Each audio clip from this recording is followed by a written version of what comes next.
Assalamualaikum warahmatullahi wabarakatuh. Ketemu lagi dengan saya Denny Wahyudi Kurniawan di blog saya ini terkait dengan sharing pengalaman beasiswa ke luar negeri, terutama ketika membawa keluarga ya. Nah, mungkin di video ini saya akan share pengalaman ya, pengalaman saya mendapatkan beasiswa, dan mungkin lebih spesifiknya adalah sebetulnya faktor-faktor apa yang menurut saya gitu mengatakan saya bisa mendapatkan beasiswa 2 kali ke luar negeri. Yang pertama itu S2 Fulbright ke Ohio University untuk master, dan yang kedua itu saya sekarang sedang menjalani perjalanan beasiswa luar negeri yang kedua, yaitu PhD atau doctoral degree di bidang health ekonomi kesehatan di Griffith University Australia. Untuk yang S3 ini saya mendapatkan beasiswa dari Griffith University-nya langsung, yaitu melalui skema Griffith University International Postgraduate Scholarship dan atau Griffith University Postgraduate International Scholarship. Jadi ada 2 itu. Nah, mungkin menurut saya ada beberapa hal ya. Menurut saya yang pertama itu untuk mendapatkan beasiswa ke luar negeri, dan sebetulnya juga untuk mendapatkan pencapaian apapun itu, yang pertama yang harus kita perkuat adalah niat ataupun intensi kita gitu ya, grit kita, tekad kita itu untuk bisa memenuhi melayakkan diri untuk mendapatkan beasiswa tersebut.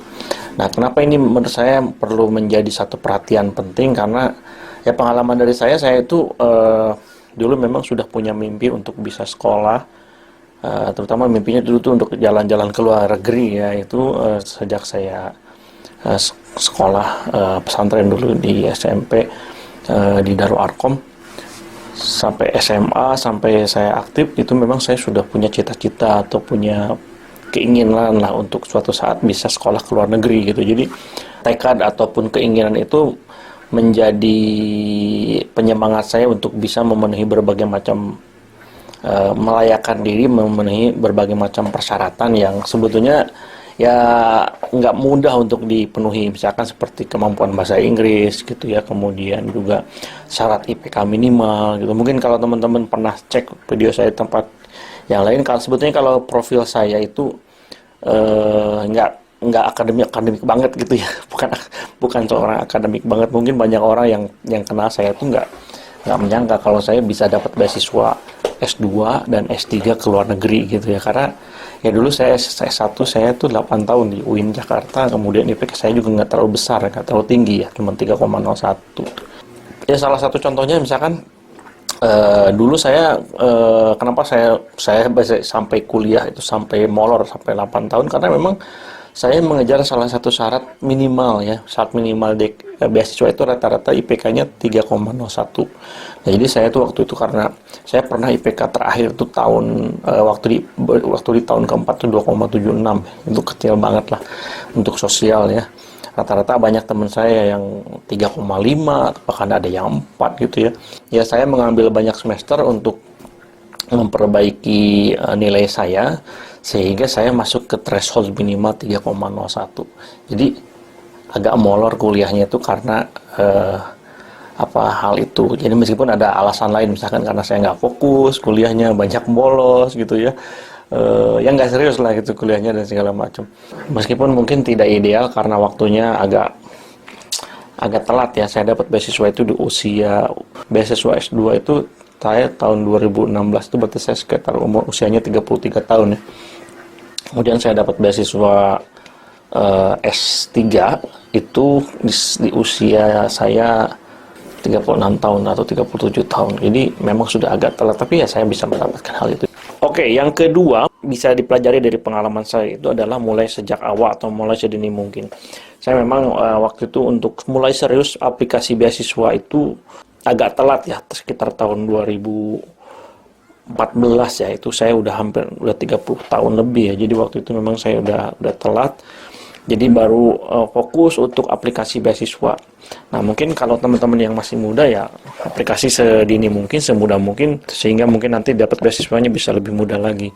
Pelajaran ya dari pengalaman saya mulainya memang agak telat. Jadi dapat beasiswanya juga sudah punya anak, sudah punya keluarga, yang itu sebetulnya menambah komplikasi tersendiri ketika kita akan belajar ke luar negeri ya, karena biayanya bertambah. Kemudian juga kalau kita sudah berkarir itu untuk sekolah ke luar negeri, kalau teman-teman yang sudah punya karir di Indonesia ya, sudah punya pekerjaan atau sudah mulai settle hidupnya di Indonesia, itu juga untuk bisa hijrah ya atau berkelana lagi, itu ya pertimbangannya itu menjadi sangat lebih complicated ya, lebih rumit, karena kita juga mungkin harus meninggalkan pekerjaan, kemudian sudah ada anak istri yang harus dibiayai, sehingga ya itu menjadi satu pertimbangan lain ya. Mungkin bagi orang yang sudah berkeluarga tahulah, pasti memahami bahwa ketika kita ingin membuat langkah-langkah besar itu pertimbangannya pasti akan lebih berat ya ketika melakukan langkah-langkah besar seperti itu. Nah, yang ketiga menurut saya yang jarang juga di-share oleh yang lain ya, ketika kita proses pencarian beasiswa ke luar negeri itu adalah ya apply sebanyak-banyaknya, jangan pilih-pilih provider beasiswa gitu. Ya, yang banyak orang nggak paham itu bahwa perjuangan untuk mendapatkan 2 beasiswa ini juga panjang gitu ya. Jadi saya itu daftar ke beasiswa lain gitu, itu hampir mungkin bisa dihitung secara total item atau percobaan yang saya sudah lakukan itu mungkin bisa sampai minimal 10 kali daftar gitu ya. 10 kali itu bukan 10 tahun ya, tapi mungkin dalam 7 tahun tapi saya mendaftar ke banyak beasiswa. Misalkan ketika saya ingin mendapatkan beasiswa S2 itu saya daftar ke LPDP sekitar 3 atau 4 kali. Saya daftar ke Australia Award Scholarship itu 3-4 kali juga, mungkin sampai 5 kali ya, dan tidak pernah lolos wawancara sekalipun gitu ya. Saya daftar ke Stipendium Hungaricum untuk S3, saya daftar LPDP juga untuk S3 dan AS. Kemudian saya juga daftar ke beberapa beasiswa yang ada di kampus di Eropa gitu. Jadi sebetulnya untuk bisa berhasil ya setiap orang bisa perjalanannya berbeda-beda gitu ya. Ada yang mungkin sekali coba langsung lolos, ada yang 2 kali langsung lolos, ada yang macam-macam. Dan kadang-kadang ada yang bertanya gitu ke saya itu, beasiswa apa yang paling bagus ya?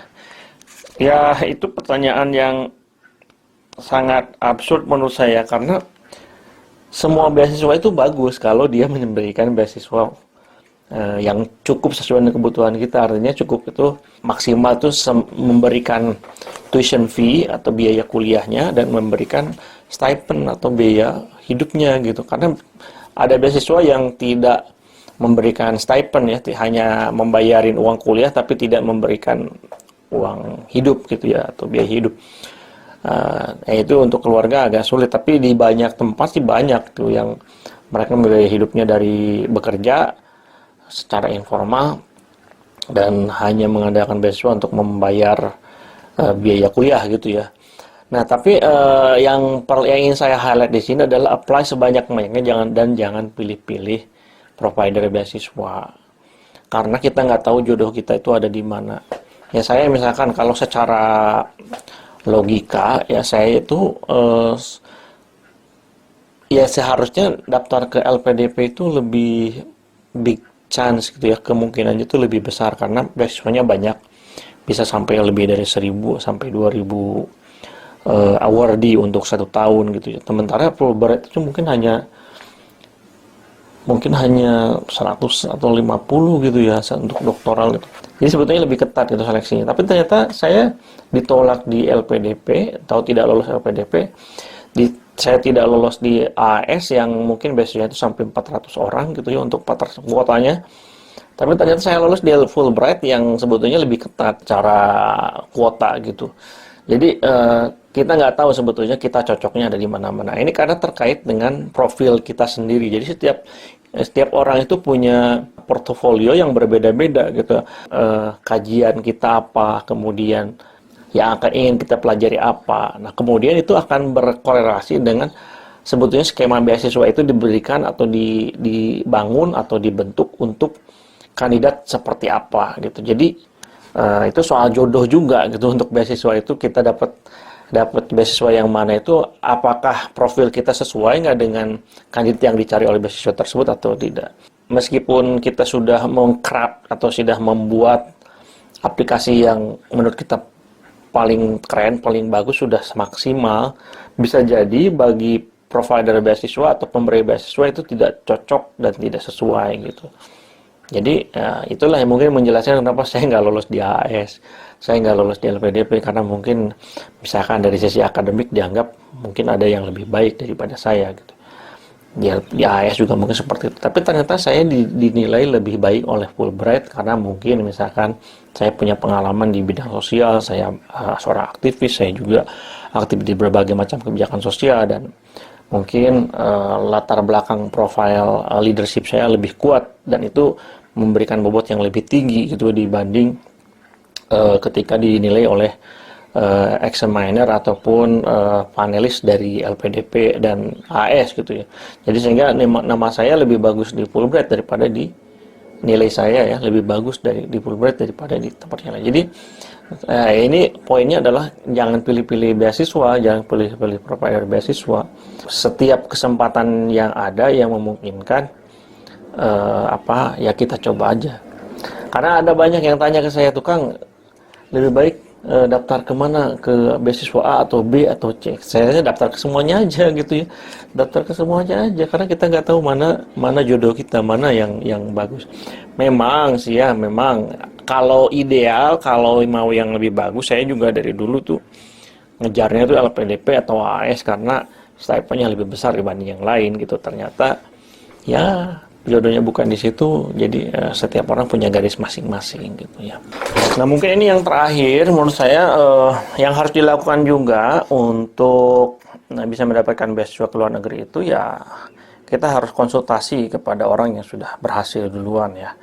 Tidak untuk ditiru plek ketiplek gitu ya, karena tadi bahwa setiap orang tuh profilnya berbeda-beda, bisa jadi ya kita sebetulnya punya nilai tambah masing-masing yang berbeda dengan senior kita. Tapi tidak salahnya kalau kita berkonsultasi gitu ya, atau meminta insight, karena kadang-kadang kita sudah mentok karena saking capeknya membuat esai gitu ya, mempersiapkan persyaratan-persyaratan, sehingga kita tidak bisa melihat blank spot gitu ya, atau tidak bisa melihat sebetulnya kekurangan dari aplikasi kita itu seperti apa.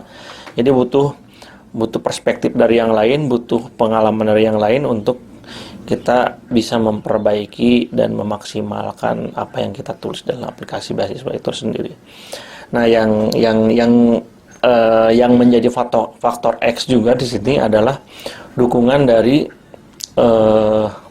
keluarga ya. Ketika kita aplikasi dan alhamdulillah syukur kalau dapat lolos beasiswa itu, maka konsekuensinya akan ditanggung bersama-sama. Jadi itu akan pengaruh kepada istri, kegiatannya bagaimana, atau suami bagaimana. Kalau misalkan suami atau istrinya punya pekerjaan, mereka juga akan terpengaruh gitu ya, akan mendapatkan akses dari situ. Termasuk juga anak kan sekolahnya harus pindah, harus meninggalkan lingkungan dan segala macam. Nah, ini jangan sampai kesiapan untuk berangkat itu tidak dibicarakan masing-masing. Nah, yang selanjutnya juga kita harus punya ya, ini pertolongan dari langit lah ya. Pertolongan dari ini banyak berdoa, banyak meminta kepada Allah gitu kan, kepada Tuhan kita, siapapun apapun agamanya gitu ya. Dan ya minta restu dari ibu. Kalau saya punya pengalaman dulu, saya mulai dapat pencerahan atau mulai dapat hasil yang lebih baik ketika proses aplikasi beasiswa itu setelah saya minta izin ke ibu, karena ternyata setelah bertahun-tahun saya mencoba kok nggak ada yang lolos wawancara gitu ya. Ternyata ya mungkin ada faktor X-nya, ibu saya nggak pernah memberikan restu kalau saya sekolah terlalu jauh ke luar negeri. Jadi ketika percobaan terakhir itu bicara dulu lah, minta doa restu dari ibu.